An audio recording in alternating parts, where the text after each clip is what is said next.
वहां सिंधु तट पड़ा है एक श्वेत पाषाण, राज कर रहे हैं उसी पर बेभक्तों के प्राण।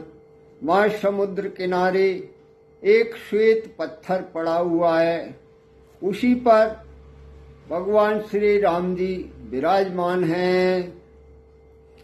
कोमल तन धूल दूषित है, जूटा है शीश जटाओं का, अपने सिर भार उठाए हैं मानो जग की सेवाओं का।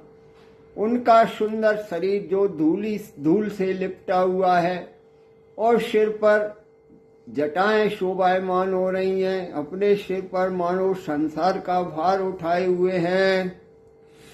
मखमल रेशम का नाम नहीं, पलकल का वस्त्र देह पर है, वह वस्त्र बताता है जग को त्यागी राजा से बढ़कर है।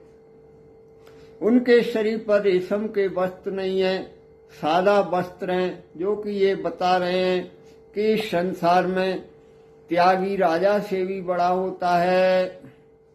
अद्भुत है शांति मुस्कुराहट उस श्याम सलोने आनन पर, गंभीर ओज होता जैसे पानी से भरे हुए घन पर। उनके चेहरे पर अद्भुत शांति है और मुस्कुराहट है। पृथ्वी पर रखी है कमान जग उद्धारक जग बंधन की, त्रिभुवन मंडल है लोट पोट उस छवि पर कौशल नंदन की। वहीं पृथ्वी पर उनका धनुष और कमान रखा हुआ है। सारा संसार उनकी सुंदरता पर मोहित हो रहा है। भालुओं वानरों से वन में छत्री ने सभा सजाई है, मानो इस भांति प्रगति द्वारा जनपद की पदवी पाई है।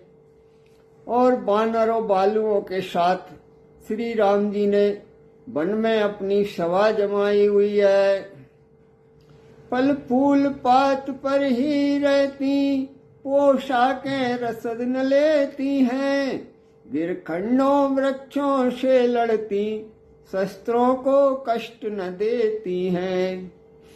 ऐसी सन्मुख सेनाएं पा सेनापति पुलकित गर्वित हैं, सेनाएं भी निज राजा पर आनंदित प्रमुदित हर्षित हैं।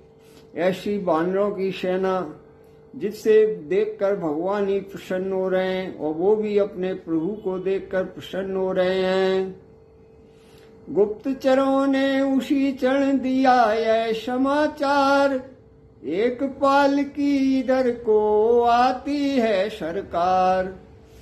राम अपनी सभी सभा में बैठे हुए हैं, तभी गुप्तचर एक सूचना देते हैं कि हे प्रभु एक पालकी इधर ही आ रही है।